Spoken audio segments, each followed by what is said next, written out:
Hello everyone, my name is Shaurya Kumar. I teach in class 4 and आज हम लोग NCERT class 4 chapter 14 मुफ्त का एक्सप्लेनेशन क्वेश्चन आंसर करेंगे। और जैसे कि मैंने आपके लिए NCERT क्लास 4 चैप्टर 13 हुदहुद का हिंदी का एक्सप्लेनेशन क्वेश्चन आंसर का वीडियो बना दिया हूँ। अगर आपने नहीं देखा तो लिंक डिस्क्रिप्शन बॉक्स में मिल जाएगा, आप जाकर के देख लीजिएगा। ठीक है, मैंने आपके लिए NCERT क्लास 4 चैप्टर 1 से लेकर के चैप्टर 12 तक के भी सारे हिंदी के एक्सप्लेनेशन क्वेश्चन आंसर के वीडियो बना दिए हैं।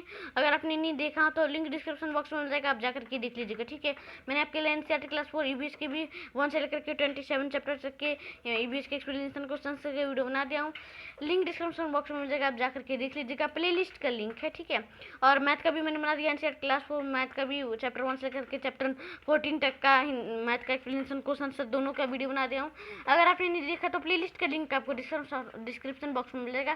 प्लेलिस्ट में सारे वीडियोज अवेलेबल हैं। ठीक है, तो जैसे कि मैं ये हिंदी का सबसे अंतिम चैप्टर है चैप्टर 14 मुफ्त।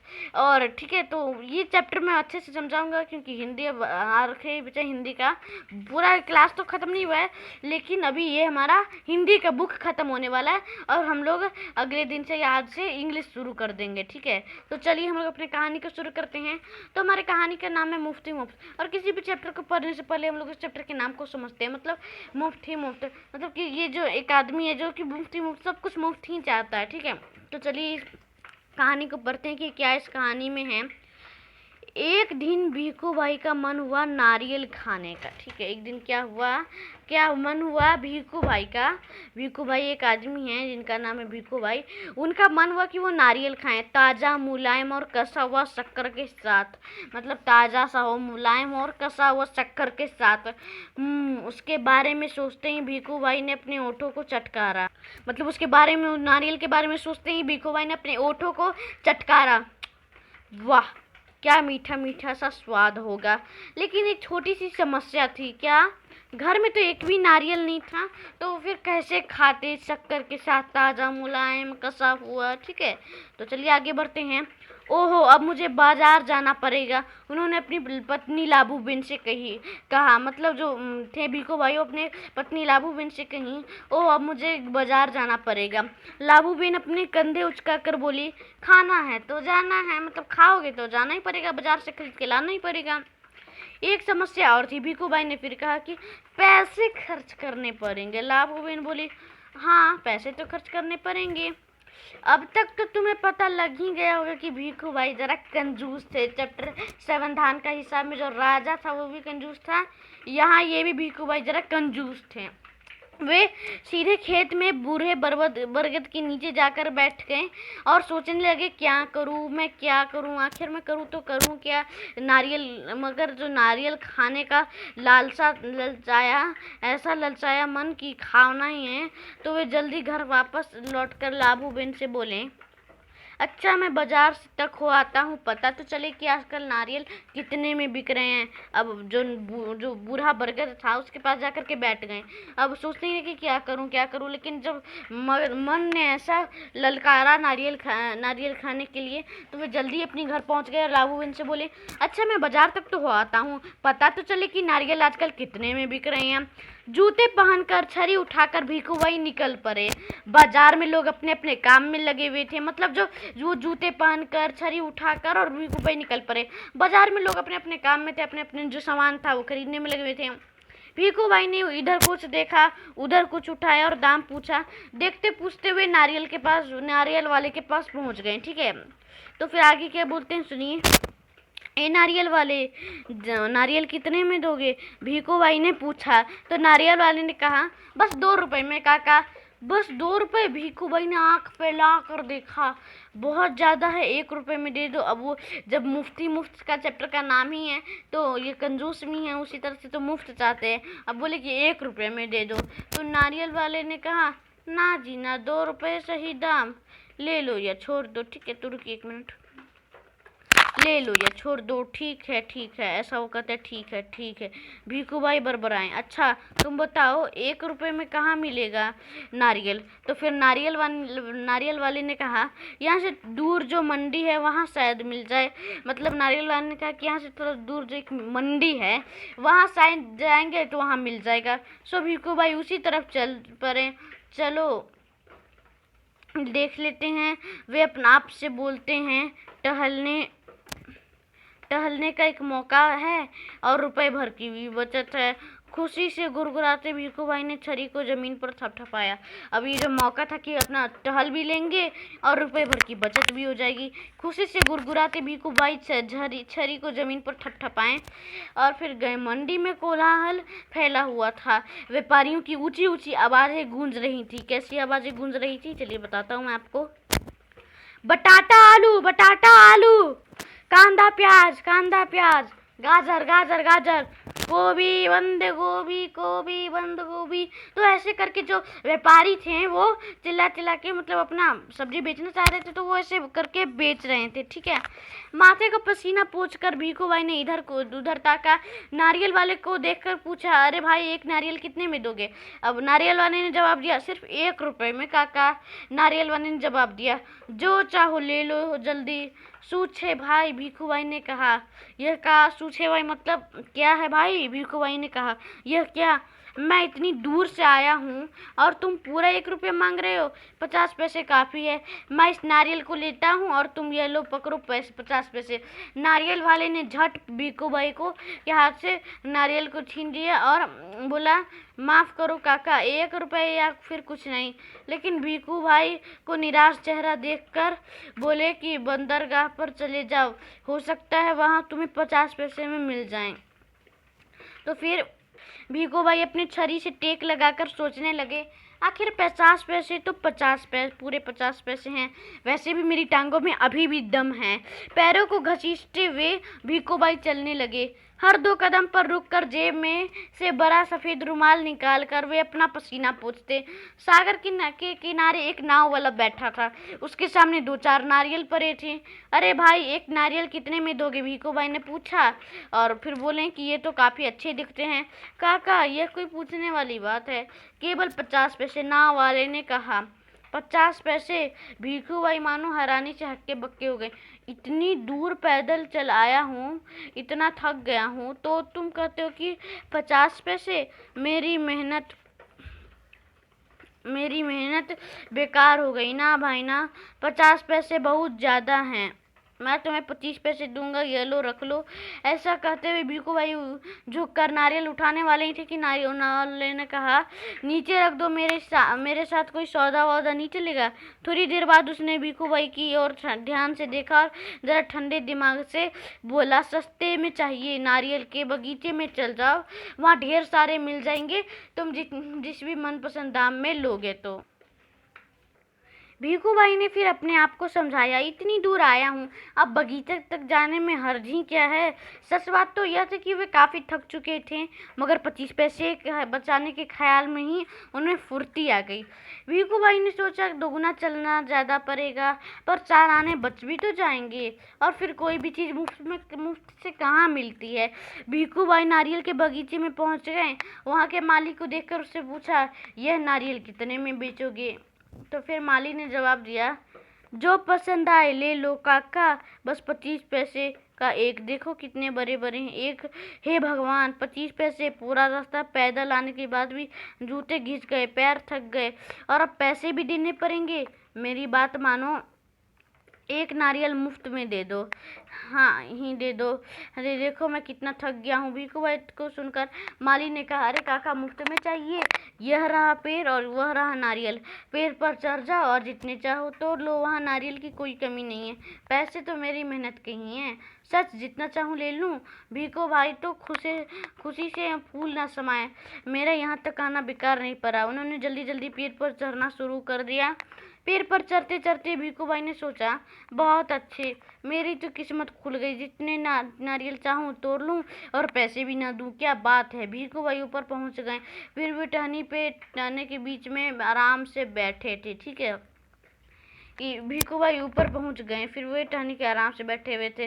दोनों हाथ को आगे बढ़ाने लगे तो सबसे बड़े नारियल को तोड़ने के लिए तो झटक पैर फिसल गया। भीखू भाई ने एकदम से नारियल को पकड़ लिया था। उनके दोनों पैर हवा में झूलते रह गए। अरे माँ, अब मैं क्या करूँ? भीखू भाई चिल्लाने लगे। अरे भाई, मदद करो, उन्होंने नीचे खड़े माली से विनती की। माली ने कहा, वो मेरा काम नहीं है काका, मैंने सिर्फ नारियल लेने की बात की थी, बाकी सब तुम्हारे और तुम्हारे नारियल के बीच का मामला है। पैसे नहीं, खरीदना नहीं, बेचना नहीं और मदद नहीं, सब कुछ मुफ्त। तभी ऊँट पर सवार एक आदमी वहाँ से गुजरता है। अरे ओ भिखू भाई जोर जोर से बुलाने लगे, ओ ऊँट वाले, मेरे पैर को वापस पैर पर टिका दो ना, बड़ी मेहरबानी होगी। ऊँट वाले ने सोचा, चलो मदद कर देता हूँ, मेरा क्या जाता है। ऊँट की पीठ को देखकर पीठ पर खड़े होकर उसने भिखू भाई के पैर को पकड़ लिया। ठीक उसी समय ऊँट को हरे हरे पत्ते नजर आए। पत्ते खाने के लालच में ऊँट में गर्दन झुकाई और अपनी जगह से हट गया। बस वो आदमी ऊँट की पीठ से फिसल गया। अपनी जान बचाने के लिए उसने भिखू भाई के पैरों को कसकर पकड़ लिया। अब दोनों क्या करते, इतने में घुड़सवार आया। अरे संभलो छो, मतलब अरे संभालो थोड़ा सा। पैर से लटके दोनों पुकारने लगी, सुनो भाई, कोई बचाओ बचाओ। घुड़सवार को देखते भिखू भाई ने दुहाई दी, ओ मेरे भाई, मुझे पैर पर वापस पहुंचा दो, हम 1 मिनट भी नहीं लगेगा, मैं घोड़े की पीठ पर चढ़कर इनकी मदद कर देता हूँ। यह सोचकर घुड़सवार घोड़े पर उठ खड़ा हुआ। लेकिन कौन कहता है कि घोड़ा ऊँट से बेहतर है। हरी हरी घास दिखी देने पर तो दोनों एक जैसे ही हैं। घास के चक्कर में घोड़ा जरा आगे बढ़ा और छोड़ चला अपने मालिक को ऊँट वाले के पैर से लटकते हुए। 1 2 और अब 3 तीनों झूलते रहे नारियल के पेड़ से। काका कस के पकड़े रखना, घुड़सवार ने पसीना होते हुए कहा, जब तक कोई बचाने वाला ना आए वो कहीं छोड़ ना देना, मैं आपको 100 रुपये दूंगा। काका अब ऊँट वाले की बारी थी। मैं आपको 200 रुपये दूंगा, लेकिन नारियल को छोड़ना नहीं। 100 और 200, बाप रे बाप, 300 रुपये। भिखू भाई का सिर चकरा गया। इतना सारा पैसा। उस खुशी से उन्होंने अपनी दोनों बाहों को फैलाया और नारियल गया हाथ से छूट। धड़ाम से तीनों जमीन पर गिर गए, घुड़सवार, ऊँट वाला और भिखू भाई। भिखू भाई अपने को संभाल ही रहे थे कि एक बहुत बड़ा नारियल उनके सिर पर आ फटा। बिल्कुल मुफ्त, मतलब मुफ्ती मुफ्त चैप्टर का नाम था और वो मुफ्ती चाहते थे, तो उनके सिर पे 8 टपका मुफ्ती, बिल्कुल मुफ्त। और ये उन्होंने लिखा है ममता पांड्या जी ने, लेकिन अनुवाद की है संध्या राव जी ने। ठीक है, सांभला मतलब संभालू छो। ठीक है, तो चलिए अब हम लोग क्वेश्चन आंसर के टॉपिक पे चलते हैं। तो हमारा क्वेश्चन आंसर टॉपिक ये है, तुम्हारी समझ। फर्स्ट क्वेश्चन है, हर बार भिखू भाई कम दाम देना चाहते थे, क्यों? और दूसरा क्वेश्चन है, हर जगह नारियल के दाम में फ़र्क क्यों था? तीसरा क्वेश्चन है, क्यों भिखू भाई का नारियल सच में मुफ्त में ही मिला, क्यों? और तीसरा क्वेश्चन है कि वे खेत में बूढ़े बरगद के नीचे बैठ गए। तुम्हारे विचार से कहानी में बरगद को बूढ़ा क्यों कहा गया है? ठीक है, तो चलिए इन चारों क्वेश्चन के उत्तर को देखते हैं। तो उत्तर यह है, हर बार भिखू भाई कम दाम देना चाहते थे क्योंकि वे बहुत ज़्यादा कंजूस थे। ठीक है, और दूसरा क्वेश्चन है, हर जगह नारियल के दाम में फ़र्क क्यों था? तो उत्तर है, जहाँ नारियल की खेती होती है वहाँ अर्थात नारियल के बगीचे में सबसे सस्ता मिलेगा और बाज़ार तक जाने में उसकी कीमत बढ़ती जाती है और बाज़ार में पहुँचते ही उसकी कीमत सबसे अधिक हो जाती है। ठीक है, और तीसरा क्वेश्चन है, क्यों भिखू भाई को नारियल में सच में मुफ्त में मिला? नहीं, भिखू भाई को मुफ्त में ही नहीं मिला, इस पाने के लिए उन्हें बहुत दूर पैदल चलना पड़ा, धूप में पसीना बहाना पड़ा और अंत में वो नारियल के पेड़ से गिर पड़े और सिर पर एक बड़ा नारियल आ फूटी। ठीक है, और चौथा क्वेश्चन का उत्तर यह, बरगद का पेड़ बहुत सालों से अस्तित्व में होगा, इसलिए उसे बूढ़ा कहा गया होगा। ठीक है, तो चलिए हम लोग अपने अगले क्वेश्चन पे चलते हैं। तो हमारा अगला क्वेश्चन यह है, भिखू भाई ऐसे थे। कहानी को पढ़कर तुम भिखू भाई के बारे में काफ़ी कुछ जान गए होगे। भिखू भाई के बारे में कुछ बताओ, जिससे उन्हें खाने पीने का बहुत शौक था। दूसरा, तीसरा, 4 आपको बताना, 1 बता दिया गया। ठीक है, तो चलिए इसका उत्तर देखते हैं। तो उत्तर यह है, वे बहुत बड़े कंजूस थे, उन्हें नारियल बहुत पसंद था, वे कम से कम पैसों में नारियल पाना चाहते थे और 5वां, वे बात बनाने में बड़े होशियार थे। ठीक है, तो चलिए हम लोग अपना अगले क्वेश्चन पे चलते हैं। तो हमारा अगला टॉपिक यह है, क्या बढ़ा क्या घटा? कहानी जैसे जैसे आगे बढ़ती गई है, कुछ चीज़ें बढ़ती हैं और कुछ घटती हैं। बताओ इनका क्या हुआ, ये घटे या बढ़े? नारियल का दाम घटा या बढ़ा? भिखू भाई की लालच घटी या बढ़ी? रास्ते की लंबाई घटी या बढ़ी? और या भिखू भाई की थकान घटी या बढ़ी? ठीक है, तो चलिए इन चारों क्वेश्चन का उत्तर देखते हैं। तो उत्तर यह है, तो नारियल का दाम तो घट गया, बाकी भिखू भाई की लालच बढ़ी, रास्ते की लंबाई भी बढ़ी और भिखू भाई की थकान भी बढ़ते गई। ठीक है, तो चलिए हम लोग अपने अगले क्वेश्चन पे चलते हैं। तो हमारा अगला टॉपिक यह है, कहो कहानी। यदि इस कहानी में भीखू भाई को नारियल नहीं बल्कि आम खाने की इच्छा होती तो कहानी आगे कैसी बढ़ती, बताओ। तो ये आपको खुद से करना है, डू इट योरसेल्फ, आप स्वयं करिएगा। इस कहानी में आपको भीखू भाई कैसे नारियल नहीं खाते लेकिन आम खाने की इच्छा होती तो क्या होता, ठीक है।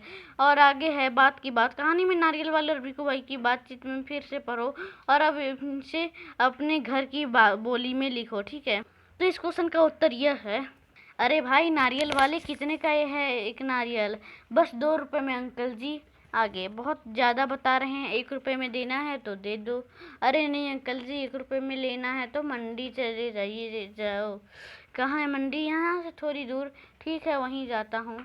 तो ये हो गया उनका बातचीत नारियल वाले और भीखू भाई के साथ हुआ, तो ठीक है। तो चलिए हम लोग अपने अगले क्वेश्चन पे चलते हैं। तो हमारा अगला क्वेश्चन यह है, शब्दों की बात, नाना नानी पतीला पतीली पतीला। ऊपर दिए गए उदाहरणों की मदद से नीचे दी गई जगह पे सही शब्द लिखो, जैसे काका काकी, मालिन मटका, दर्जी, टोकरी, गद्दा। तो ये हम लोग को बनाना, इसको जैसे ये है मैस्कुलिन जेंडर और हमें बनाना है फेमिनिन जेंडर। मैंने आपको जेंडर पढ़ा चुके ग्रामर का, नहीं देखें तो लिंक डिस्क्रिप्शन बॉक्स में मिल जाएगा, देख लीजिएगा, ठीक है। या तो आप चैनल विजिट करके भी देख सकते हैं। तो इसे मैस्कुलिन जेंडर से फेमिनिन जेंडर में बनाना है, तो चलिए बनाते हैं।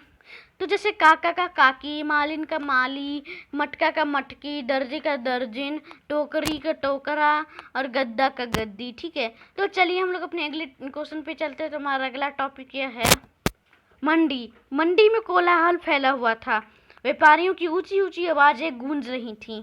पहला क्वेश्चन है, मंडी में क्या क्या बिक रहा होगा। दूसरा, मंडी में तरह तरह की आवाजें सुनाई देती हैं, जैसे ताज़ा टमाटर 20 रुपया 20 रुपया 20 रुपया। मंडी में और किसे कैसी आवाजें सुनाई देती हैं, ठीक है। तो चलिए इन दोनों क्वेश्चंस का उत्तर लिखते हैं। तो उत्तर यह है, मंडी में आलू, टमाटर, मटर, शिमला मिर्च, बंद गोभी, गाजर, कांदा, प्याज आदि सब्जियां बिक रही होंगी। और है दूसरा क्वेश्चन का उत्तर, 10 रुपये में 1.5 किलो आलू भरो। और दूसरा, भेलपुरी खाओ। तीसरा, रंग बिरंगे गुब्बारे ले लो। तो ऐसा चीज होता है, ठीक है। चलिए हम लोग अपने अगले क्वेश्चन पे चलते। तो हमारा अगला क्वेश्चन यह है, क्या तुम अपने आसपास की ऐसी जगह सोच सकते हो जहां बहुत शोर होता है, उस जगह के बारे में लिखो, ठीक है। तो चलिए इस क्वेश्चन का उत्तर देखते हैं। तो उत्तर यह है, मेरे घर के नज़दीक एक भवन निर्माण कार्य चल रहा है, वहाँ से तरह तरह की कर्कश आवाज़ें आती है, कभी ड्रिलिंग की, कभी पत्थर घिसाई की, कभी ट्रैक्टर की, तो कभी भारी चीज़ें उठाते हुए श्रमिक की जोर की आवाज़, ठीक है। तो चलिए हम लोग अपने अगले क्वेश्चन पे चलते हैं। तो हमारा अगला टॉपिक यह है, अगला टॉपिक है गुजरात की झलक। क्वेश्चन है, मुफ्त मुफ्त गुजरात की लोक कथा है। इस लोक कथा के चित्रों में ऐसी कौन सी बातें हैं जिनसे तुम यह अंदाजा लगा सकते हो कि इसका उत्तर देखते हैं। तो चलिए इस क्वेश्चन का उत्तर देखते हैं। तो उत्तर यह है, इस लोक कथा के चित्रों में भीखू भाई का पहनावा दिखाया गया है। मंडी में बिक्री रही चीजें से बटाटा, आलू, कांदा आदि से पता चलता है कि यह कथा गुजराती है। पुरुष के नाम के साथ भाई और महिला के नाम के साथ बेन लगा है। इससे भी अंदाजा लगाया जा सकता है कि ये गुजरात की लोक कथा है, ठीक है। तो चलिए हम लोग अपने अगले क्वेश्चन पे चलते हैं। तो हमारा अगला टॉपिक यह है, और अगला क्वेश्चन है, गुजरात में किसी को आदर देने के लिए नाम के साथ भाई, बहन, बहन जैसे शब्दों का प्रयोग होता है। तेलुगु के नाम के आगे गारू और हिंदी में जी जोड़ा जाता है। तुम्हारी कक्षा में भी अलग अलग भाषा बोलने वाले बच्चे होंगे, पता करो और लिखो कि वे अपनी भाषा में किसको आदर देने के लिए किन किन शब्दों का इस्तेमाल करते हैं, ठीक है। तो चलिए इस क्वेश्चन का उत्तर देखते हैं। तो उत्तर यह है, तो ये तो आपको स्वयं करना है, ठीक है। तो इस क्वेश्चन का तो आपको उत्तर आप ही जानते होंगे कि कैसे कैसे किन किन वाक्यों में आपको क्लास में कौन कौन सा बच्चे मिलते हैं, कैसे कैसे भाषा में बोलते हैं, तो ये आप ही जानते होंगे, ठीक है। डू इट योरसेल्फ, आप खुद कर लीजिएगा, ठीक है। तो चलिए आगे जो एक पोयम है और एक छोटा सा बड़ा सा कहानी जैसा भी है, उसे पढ़ के मैं आपको बताता हूँ, ठीक है। बनाओ खुद का बनाया बाजा। पिछली कक्षा में तुमने पत्तों से पटाखा बनाया, ग्रीटिंग कार्ड बनाया, कागज से मुखौटे बनाकर नाटक खेला। आओ इस बार हम आज बाजे बनाएं और तरह तरह की आवाजें का मजा लें। जल तरंग, पानी में भरे हुए प्यालों पर लकड़ी की पतली डंडी से चोट करने पर अलग तरह की आवाजें निकलती है जो सुनने में काफी मधुर लगती है, ठीक है। जल तरंग का मजा लेने के लिए 4 या 6 चीनी मिट्टी के अलग अलग आकार के प्याले लेना है, ठीक है, मतलब कप लेना है। अब उनमें पानी भरकर उन्हें एक करम में रखो, ठीक है। इनमें जल मतलब पानी भरे प्यालों पर लकड़ी की डंडी से थोड़ा चोट करो। सुनाई दी ना मधुर मधुर आवाजें। अब अंदाजा लगाओ कि इस बाजे का नाम जल तरंग क्यों पड़ा, ठीक है। अगला को है नगारा। नगारा तो खूब बड़ा होता है, पर हम एक छोटा सा नगारा बनाएंगे। इसके लिए नारियल का खोल, एक बड़ा गुब्बारा और धागा ले लो। अब नारियल के मुंह पर गुब्बारे खींचकर धागे से बांध दो। लो, बन गया नगारा। अब एक पतली लकड़ी के सिरे पर कपड़ा लपेटकर घरी छोटी सी घुंडी बनाओ। इसे लकड़ी की मदद से हुए गुब्बारे पर चोट करो। क्या हुआ? नारियल की जगह टीन का डिब्बा, मिट्टी का कुल्हड़ भी ले सकते हो। इसी तरह गुब्बारे की जगह पन्नी का इस्तेमाल कर सकते हो। चीज़ें के बदलाव से आवाज़ें भी अलग अलग तरह की निकलेंगी, ठीक है। और तीसरा है धागे की बाजा। धागे से बाजा बजने के लिए तुम्हें पहले पतले धागे को एक टुकड़े ले लो। अब उन्हें इसके एक सिरे से को अपने एक हाथ की उंगली में लपेटकर उसे अपने एक कान में सटाओ, और फिर धागे के दूसरे सिरे को दूसरी हाथ की उंगली में लपेटकर हाथ की दूसरी उंगली से बजाओ। तुम्हें ऐसा करने में अलग अलग प्रकार की आवाज़ें बाहर आएंगी। अब तुम धागे की लंबाई कम या ज़्यादा करके आवाज़ों में बदलाव ला सकते हो। आओ चलते चलते आवाज़ों में बदलाव का एक और प्रयोग करते हैं। कंघी को पतले कागज में लपेटकर मुंह के पास लाओ और अब उसमें कुछ बोलो या गुनगुनाओ। देखो, आवाज़ों में बदलाव स्पष्ट सुनाई पड़ेगा, ठीक है। तो ये आपको बताया गया कि कैसे आप अपना खुद का ही बाजा बना सकते हैं, ठीक है। एक पोयम है जो मैंने आपको बताया था, तो चलिए इस पोयम को भी रीड करते हैं। आंधी। रात हुई तारीकी छाई, मीठी नींद सभी को आई। मुन्नू सोया अब्बा सोई, अब्बा सोए अम्मी सोई। आधी रात हुई जब रोज सोते, खर खर खर खराटे भरते। चुपके चुपके आंधी आई, गर्द गुब्बार उड़ाती लाई। चलती हवाएं सुर सुर सुर सुर, कागज उड़ गए फुर फुर फुर फुर। खर खर खर खर पत्ते खरके, डरने वाले क्या दिल धड़के। बजने लगे किवारे के खटखट, घर वाले सब जागे झटपट। खटपट सुनकर मुन्नू जागा, उठकर झटपट अंदर भागा। आंधी ने फिर जोर दिखाया, फूस का जब्बर दूर गिराया। टीन उड़ाई, पेड़ गिराए, खपरे भी छत के सरकाए। शाखें टूटी तर तर तर तर, बादल गरजे गर गर गर गर। बिजली चमकी चम चम चम चम, बूंदे टपकी कम कम कम थम थम थम। लेकिन वह बूंदे थी कैसी, पट पट पट पट ओले जैसी, ठीक है। तो तारीकी मतलब अंधेरा होता है, ठीक है। ये किन्होंने लिखा है? ये इस्माइल मेरेठी जी ने लिखा है, ठीक है। तो चलिए इस वीडियो को यहीं एंड करते हैं, क्योंकि मैंने आपको आज एनसीईआरटी क्लास 4 चैप्टर 14 मुफ्त का हिंदी का एक्सप्लेनेशन क्वेश्चन का वीडियो बना दिया हूँ, बना करके आपको अच्छे से एक्सप्लेन भी कर दिया हूँ। जो चीज़ों था, एक कहानी था, एक बड़ा कहानी था, एक थोड़ा छोटा कहानी था, और एक ये पोयम है। तो ये तीनों चीज़ मैंने आपको एक्सप्लेन भी कर दिया हूँ, और क्वेश्चन आंसर भी मैंने आपको सारा बता दिया। जो स्वयं करना आप स्वयं कर लीजिएगा, ठीक है। Do it yourself. और आज हमारा हिंदी का ये बुक खत्म होता है। हम लोग अगले वीडियो में मिलेंगे एनसीईआरटी क्लास 4 चैप्टर 1 के इंग्लिश के चैप्टर के साथ। तब तक चैप्टर 1 के साथ, तब तक के लिए अलविदा लेता हूँ। इस वीडियो को लाइक कर दीजिएगा, लाइक जल्दी कर दीजिएगा, क्योंकि हिंदी का लास्ट चैप्टर तो जरूर कर दीजिएगा। और इस वीडियो को शेयर कर दीजिएगा, वायरल कर दीजिएगा 50-60 लोगों में, जितने भी क्लास 4 में जो भी पढ़ते हैं, तो उन्हें शेयर कर दीजिएगा। और मैं तो क्लास 5 में भी जाने वाला हूँ, ठीक है। क्लास में नहीं जाने वाला हूँ, ये यूट्यूब में पढ़ाते जा रहा हूँ, ठीक है। और मेरे चैनल को सब्सक्राइब कर दीजिए, जिससे कि लेटेस्ट वीडियो की नोटिफिकेशन आपके नोटिफिकेशन सेक्शन में आ जाए। और बेल आइकन भी दबा दीजिएगा, जो कि सब्सक्राइब बटन के राइट तरफ होते हैं, उसे भी दबा दीजिए, टाइम पे वीडियो की नोटिफिकेशन आपके नोटिफिकेशन सेक्शन में आ जाए। तब तक के लिए अलविदा लेता हूँ। जय हिंद, जय भारत, बाय।